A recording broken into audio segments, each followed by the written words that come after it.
Hey minions, welcome to Crank It Up. I'm Jim Price, and on this episode of Faction Factory, I want to talk about The Gamblers by Major Bevis. The Gamblers have a very simple premise: risk versus reward.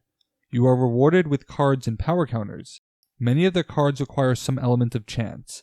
If fortune goes your way, you will be rewarded. If not, you will be penalized. This faction has both explicit gambling and implicit, which is much more subtle. The explicit nature is best encapsulated in their fours, the white jack and the black jack.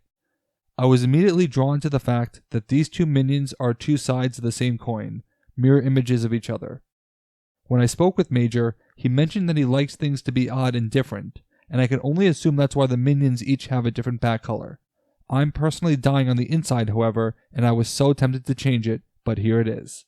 But back to the Gamblers, the blackjack will reveal the top card of the deck, hoping for it to be a minion. If not, the action itself gets discarded. The white jack is the opposite, drawing actions and discarding minions.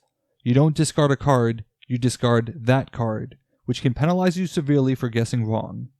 And you want to guess correctly because this has the potential to be double card draw. Interestingly, every time one jack is successful, it slightly increases the chance of the other jack being successful. But if you're wrong on one, you're likely to be wrong on the other for the same reason. This is a really simple way of laying out risk and reward. You want to draw a card because the pit boss gains a counter after the first time each turn that a player draws a card outside of their normal draw phase. Regardless of the player drawing the card, the pit boss can grow in power, potentially every turn. This incentivizes you to take a risk on drawing a card from your jacks. Whereas the jacks want you to consider what is in your deck, the dice masters want you to predict what is in another player's hand. You will choose a card at random in someone else's hand and reveal it. If it is a minion, you can place 2+1 counters on a minion, but it's double or nothing. If it's an action, you discard a card. Given that minions tend to be played more frequently than actions, this may not be an even 50-50 chance, but the reward is pretty great at 2 counters. The slot manics want to swarm on a base, because their ability is activated based on the presence of another minion. You can draw a card, or place a power counter on another minion, both of which are reflected in higher class minions, but they lack the requirement that slot manics have. And this is an interesting choice, because what you get determines the true end result. Drawing a card can potentially trigger a pit boss, which leads to a power counter, but only on pit boss. If you want the flexibility of choosing most of your minions, you have to just take the counter. While card draw is always great, I think the incentive to take the counter is stronger, and not just because it is +1 power. When I saw this faction, I loved the idea, particularly the idea of implicit gambling. But perhaps I loved it too much, because I saw an opportunity that I wanted to run by Major and he agreed. The original 777 gave you a VP if you had 7 or more power counters on your minions, but I wanted more. As I've mentioned in previous videos, I want more abilities that scale based on a formula, and 777 seemed like a great opportunity. I'm not even sure if this is correct, but I thought that 7s were always good on slot machines, and that you didn't need 777s for a payout, just the jackpot. So I suggested that 777 give a VP for every 7 power counters, not just for having 7, and it's a lot harder than you think. I think the allure of that extra VP keeps making you consider pushing your luck and creates that feeling of implicit gambling. To me, many of the other cards are thematic, but ultimately in service of 777 and the other high-order gambler cards, as well as the general feeling of gambling. 777 can be aided by either playing more power counters or stalling the game to give you more time. What are the odds can do either, but you cannot predict which effect you will get. And for one of the effects, even if you predict you'll get it, you'll have no guarantee of the potency, which is taking a true gamble. What are the odds has another player choose a card in your hand for you to reveal? If it is a minion, you can destroy a minion of equal or lesser power, at the cost of giving away information. If you reveal my king minion, you might lose yours. Or if you reveal my 2, I might not get anything. If you reveal a mimic, because power in the hand is printed power, it's the worst possible outcome. If it's an action, you only get a power counter, but at least it's still a positive effect, as opposed to discarding a card. If you are falling too far behind, get security can be a stall tactic, forcing each player to return a card they own to their hand. But it can be any card, which makes the result a bit unpredictable, as I could return an action on a minion or base, but the same flexibility applies to yourself, and that can create some intriguing combos which we will see later. A card up my sleeve can play an extra card and grant a power counter on a minion. If the minion places even more power counters, you are even closer to 777, but this is essentially a catch-up card designed to encourage you to play from behind, a playstyle I particularly enjoy. As you begin to take risks on your cards, you will inevitably discard some of them. Counting cards is the gambler version of Square Deal, allowing you to draw cards until you have more cards than the chosen player. This can have subtle benefits as well. The more cards you have in your hand, the more you know about your deck, and the easier it is to make predictions with your jacks. You can use one of your many cards to place a power counter on all of your minions, using Always Bet on Red. This makes sense as both a play before and after counting cards. There are a few things worse than minion starvation. How much are you willing to spend in order to cure it? Luck of the Draw guarantees that you will draw a minion, if one still exists in your deck, but it can cost you multiple good cards that are banished to the bottom. However, you will also see a lot of cards, which again is good information for your jacks. If you have a fairly good spread in your deck, but it took a while to get to a minion, chances are a blackjack activation will prove successful. And of course, if you've mastered the art of literally counting cards, you know the perfect order for jack activations later on in the game.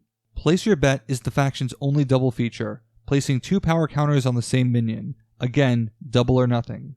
This is just a simple, straightforward action that both helps you win a base and is in service of 777.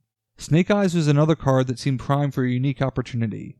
We don't really have a lot of examples of cards that accomplish something good for me and something bad for you while being discreetly different. You not only get a power counter out of it, but slow someone down considerably as you drop their printed power to 1.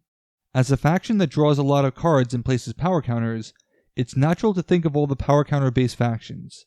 And they are good fits, but there are other synergies I'd rather explore. But before we get to them, I want to talk more about 777 and why I find it tantalizing. This faction doesn't place as many power counters as you think. If everything went perfectly, and that's a big if, you can get 4 from Slot Manics, 6 from Dice Rollers, 4 from Place Your Bets, and 3 from singular actions, with Pit Boss and Always Bet on Red being the wild cards, and that's assuming perfection. Assuming each of those other cards gave you 2 more, for a total of 4 more, that's 21 for a total of 3 VP. The aliens can get 2 VP with the right 2 singular cards, so it seems appropriate. Also, 21 power counters is 21 power, which is a ton of power to leave out there, enough to break a base for at least 3 VP if not more. But there's also the very real risk that pushing your luck for more counters to get another VP could mean that someone else breaks a base, removing many of your counters and ruining your chance to get as many VP. And I think that is absolutely fascinating. I play a lot of games like Cloud9 or Ink and Gold, where it's incredibly fun watching someone else's greed run them into the ground. But the advantage of 777 is that the power is still there after I play it, so if I can get the best of both worlds, then I really hit the jackpot. For the gamblers, I think that a good partner faction allows you to pursue both a conventional and VP path to victory. I think the Time Travelers are well equipped to do both, particularly with Time Box granting that crucial extra action. The Time Travelers already have the element of stalling, both with Into the Time Slip and Stasis Field, the ultimate stall card. But if you can get to 777 and into that 14 counter range, because of Time Box, you can play 777 and It's Astounding on the same turn to double your benefit. 4 VP without breaking a base is really tantalizing. But you have to do the work in order to get there, and the power counters are coming entirely from the gamblers, so you need to risk early and often. And catching someone dead in that 10 to 11 power counter range is the perfect counter strategy. I also think it's great that, if you really find yourself with a favorable spread, repeating the dice rollers is a viable strategy, especially since you can place the counters on any minion. This also provides the opportunity to go for broke if you had been repeatedly guessing wrong. If there's a faction who excels at placing power counters and dragging the game out, it's the Polynesian Voyagers. The Wayfinders can rack up a ton of power counters while avoiding power creep. Maui can increase the number of bases, giving you more real estate to keep your counters in play. And though I highly do not encourage spamming Maui, Get Security could let you recur him once, and just once, not 4 more times like the Time Travelers. But Get Security can provide other benefits. Sun Tattoo is the perfect backup plan to keep your counters in play if someone tried to preempt your 777 play. Since Get Security can return any card, you can return Sun Tattoo. This gives you the advantage of keeping your counters, the advantage of being able to play Sun Tattoo to keep them again, and the actual Sun Tattoo card to play, rather than relying on the other copy. Pit Boss is a logical candidate for that other copy as well. Yes, gambling can be fun, but why not cheat? Deck manipulation can ensure that the white and black jacks always grant a favorable outcome. The grannies can look at the top card and know which jack to activate. You have 2 grannies, one for each jack, although it's not a guarantee that both jacks will be able to be safely used each turn. You will, however, know if it is safe. And because the grannies naturally promote actions to the top and minions to the bottom, that is a further use to the white jack. If you quickly draw cards, you can get to your granny recursion cards, which let you repeatedly play your best cards, including some powerful gambler actions. But you can manipulate more than your deck. The Anansi Tails are uniquely positioned to manipulate both your hand and that of an opponent. The Anansis can place cards into other players' hands, which you can use to increase the quantity of minions in someone else's hand. This means that your dice rollers are more likely to be successful because you are stacking the odds in your favor. The Anansis already tend to thin their deck of actions while keeping their minions in your hand, which increases the chances of predicting what are the odds. You may not be able to destroy much, but you can still guarantee at least some destruction. The Anansi Tails also generate their own counters between the Python and Leopard, as well as 2 copies of Pot of Beans. Pot of Beans gets passed around, and is unlikely to go back to the Gambler player, which means that attempts to avoid giving you 2 counters gives you 1 for the Python, as well as being Hornet bait. Or, in 2-player, it's an inevitable trade back and forth, with you getting the better end of the deal. But is there any greater gamble than playing vampires? The Ancient Lord does make this an intriguing possibility. The Gamblers have several cards that can place 2 counters in a turn, enough to bring out the Ancient Lord. And the Ancient Lord can produce free counters on your minions that help with 777. You have a much stronger incentive to eat someone with your heavy drinker, and most of the Gambler cards give you the flexibility to place your power counters on a minion of your choice, which allows you to have depowered minions to reduce the net loss.